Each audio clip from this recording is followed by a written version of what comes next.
Video બનાવતા હતા ને એ વિડિયો હાવ ખરાબ જ ગયો એટલે મૂળ હાવ હે ને ઓફ જ થઈ ગયું. એ આપણે બનાવશું શેરો.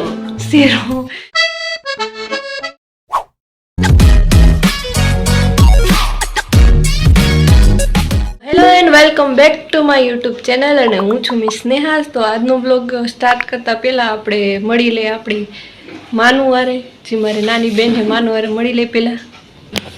હા, તો કેમ મોઢું બગાડતી હતી વિડીયો ચાલુ કર્યા પહેલા? એમાં એવું થયું ને કે વિડીયો બનાવતા હતા ને એ વિડીયો હાવ ખરાબ જ ગયો એટલે મૂળ હાવ હે ને ઓફ જ થઈ ગયું. કાંઈ એવું બધું થયું તો તારું મૂડ ઓફ થઈ ગયું. હાલો એ પાછી કીધું પહેલા આપણે આજની રેસીપી શું બનાવવાની છે? આજે આપણે બનાવશું શેરો.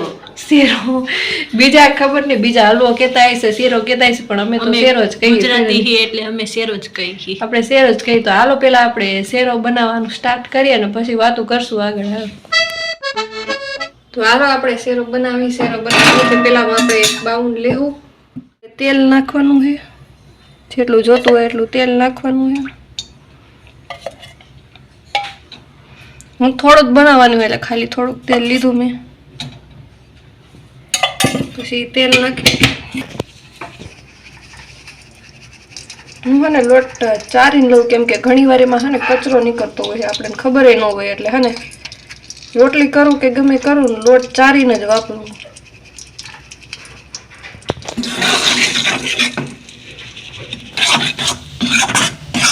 આપણો લોટ શેકાઈ છે અહીંયા. તે લગી આપણે વાત કરી શું થયું હતું આપણે એમાં થયું હતું એવું કે વિડીયો બનાવ્યો તો એક મસ્ત મજાનો હને વિડીયો શૂટ થઈ ગયો તો, આખો વિડીયો શૂટ થઈ ગયો મસ્તીનો. અને પછી જોવા રહ્યા ને કે વિડીયો કેવો શૂટ થયો, વિડીયોમાં અવાજ જ ન આવ્યો. અને અમને બેને એવો ખાર ચડ્યો ને કે હવે હે ને વિડીયો ડિલીટ જ હાવ કરવો પડ્યો. હવે અમે હને યુટ્યુબ માં જોયું કે હને યુટ્યુબ માં ફરીથી અવાજ કેમ આવે, ફરીથી અવાજ કેમ આવે, પણ હને ફરીથી અવાજ કેમ આવે પણ હને થયું જ નહીં હરખું. ગમે એટલું હરખું કર્યું ને તો થયું જ નહીં. એને પછી વિડીયો ડિલીટ કરવો પડ્યો. વિડીયો હને 10 મિનિટ જેટલો વિડીયો હતો એ મારે કેન્સલ કરવો પડ્યો. બેસી એટલે તૈયાર બે બધું કર્યું વિડીયો હાટું, અને એવું થયું છે એટલે એ વિડીયોમાં. જો તમને અમારો બ્લોગ ગમતો હોય અને સારા વિડીયો બધા જે આવે બધા ગમતા હોય, શોર્ટ પણ અમારા જે છે ફની કોમેડી વિડીયો એ પણ ગમતા હોય, તો અત્યારે ચેનલને લાઈક કરો, શેર કરો અને સબસ્ક્રાઇબ કરો અને કોમેન્ટ કરવાનું ભૂલતા નહીં. અને શેકાઈ ગયો થોડોક મીડિયમ, થોડોક બ્રાઉન થઈ જાય ને તે લગી આપણે શેકવાનું છે. એને લોટ હે ને પેલા શેકવાથી શું હોય, લોટ આપણે પેલા શેકીને તો પછી હે ને પ્રોપર હરખી રીતે બને. લોટ આપણે પછી શેકીને તો પછી હે ને આપણે હલાઈને થાકી જાય ને શેરો બને નહીં, રાબડું થઈ જાય. એટલે પેલા આપણે લોટ શેકવો પડે. તો ગોળ પતી ગયો ને, ઓલો ગાજરનો હલવો એક તો 3-4 દીથી હલવો કરતા હતા, હલવાનું કેન્સલ થતું હતું ને આજે જોયું તો ગાજર જ નહોતા. આજે શેરો બનાવવાનું વિચાર્યો તો ગોળ જ નથી. હું થોડીક ખાંડ મિક્સ કરી દઈશ એટલે હાલશે. આપણે એમાં હે ને થોડીક ગોળ થોડોક ઓછો હતો એટલે હે ને કોક વાર થોડીક ખાંડ મિક્સ કરવી હોય ને તો કરી શકે. પછી એમાં આપણે થોડુંક જરાક જ પાણી નાખવાનું છે. પછી આપણે એને ગરમ થવા દેવાનું છે. ગરમ એટલે કે ઉકળી જાય ને તે લગી આપણે એને બરોબર આપણે એને ઉકળવા દેવાનું છે.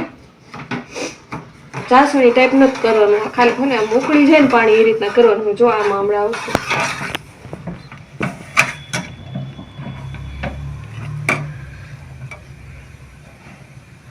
ચાલો રાખ, બરાબર રાખ. બધાને આવડતો જ હોય કરતા, પણ આજકાલના અત્યારે છે ને કેટલાય શેરો બનાવતા ન આવડતું હોય. શેરો બનાવતા ન આવડતું હોય ને કેટલું મેગી સિવાય કેટલાયને કોઈ આવડતું નહીં હોય. કેટલાયને આવડે છે, કેટલાયને બધાને ઘણાને આવડતું, પણ કેટલાયને શેરો બનાવતા નહીં આવડતું હોય હજી લગી. એટલે જો તમને ગમે તો આવી રીતના હે ને બેસ્ટ ટ્રીક છે અને હે સિમ્પલી ફટાફટ બની જાય શેરો. અગર તમારે કોઈ બી એવું ઇમરજન્સી એવું બનાવવાનું હોય તો ફટાફટ બની જાય અને બગડશે નહીં શેરો. તો આપણે પાણી ઉકળી ગયું છે એકદમ, આમ ગુડગુડિયા થવા માટે એવું પાણી ઉકળી ગયું છે. હવે આપણે જે ઓલો લોટ શેક્યો હતો ને એમાં આપણે હવે નાખવાનું એ પાણી. સ્ટોપ કરી દે અને ગેસ ધીમો રાખી પછી છે ને ધીમું પાણી નાખીને હલાવવાનું છે. એકાર પાણી નથી નાખવાનું, ધીમું પાણી નાખવાનું છે. ધીમું ધીમું હલાવવાનું છે ને ગેસ ધીમો રાખવાનો છે. નાખી દીધું. હવે એને હલાવવાનું.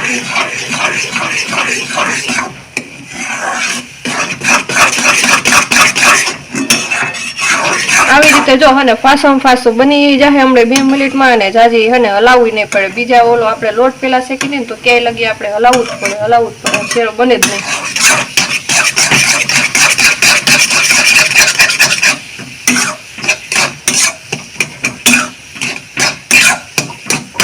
શેરો રેડી છે, જોઈ લ્યો.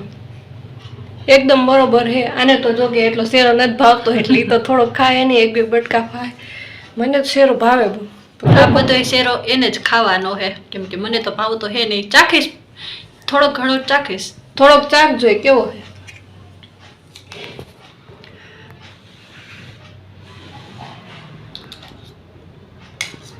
કેવો બન્યો છે? મસ્તીનો બન્યો હે. જો કે તું એક બનાવ, હાથથી પકડ ને મને આમ હાથ લેવા તો દે. આમ જો કે તું જે વસ્તુ બનાવસ એ બધી સારી જ બને હે. ખોટી ખોટી તારીફો કરે. ના હો, હું કહું સાચું જ કહું છું. મસ્ત બન્યો. એટલે ઘી એડ કરવાનું તો ભૂલાઈ ગયું લાસ્ટમાં. તો પાછું અત્યારે થોડુંક ઘી નાખીને થોડુંક ગરમ કરી નાખું. વિડીયોના ચક્કરમાં ઘી નાખતા ભૂલાઈ ગયું. તો પાછું હને એવું થાય ને ઘી નાખતા ભૂલાઈ જાય ને તો આપણે હને લાસ્ટમાં જે આપણે શેરો બની જાય ને પછી માથે હને 3 થી 4 ચમચી હને ઘી નાખીને અને પછી હને ગરમ કરીને 2 મિનિટ ખાલી એને ગરમ કરી નાખવાનું ખાલી. એટલે હને ઘીનો સ્વાદ આવી જાય ને, તમારે જાજુ ઘી વેસ્ટ નહીં થાય ને. જે લોકોને એમ હોય કે એમ જાજુ ઘી નથી ખાતા ને એવી લાગે ને બહુ, તો એટલે આવી રીતે આ ટ્રીક કરજો. અને હા, જો વિડીયો હજી એટલા બધા બહુ નવા બ્લોગર નવા બ્લોગર હી બહુ પ્રો નથી કે આમ પરફેક્ટ બધું બને ને આમ. એટલે જો અમારાથી કઈ ભૂલ થાય તો માફ કરજો, અને અમને સપોર્ટ કરજો, અને લાઈક કરજો, શેર કરજો, અને સબસ્ક્રાઇબ કરજો. Bye guys.